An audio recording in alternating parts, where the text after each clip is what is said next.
Asia के खेतों पर मौसम और भू राजनीतिक दोनों का दबाव बढ़ गया है। एक तरफ दुनिया शक्तिशाली एल नीनो की आशंका से जूझ रही है, तो दूसरी तरफ पश्चिम एशिया में जारी तनाव ने ऊर्जा और फर्टिलाइजर सप्लाई को प्रभावित करना शुरू कर दिया है।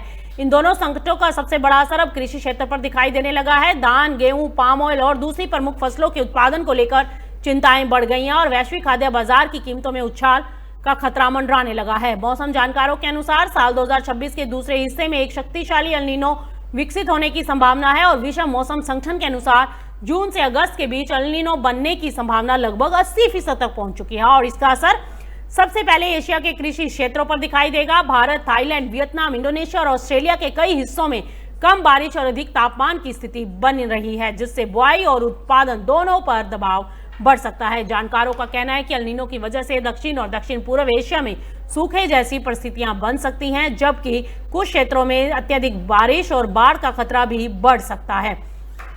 एशिया दुनिया के अधिकांश चावल उत्पादन का केंद्र है। यदि एल नीनो के कारण वर्षा कम होती है तो भारत, वियतनाम, थाईलैंड और बांग्लादेश और पाकिस्तान जैसे देशों में धान उत्पादन प्रभावित हो सकती है। साथ ही गेहूं उत्पादन को लेकर भी चिंता बढ़ सकती है।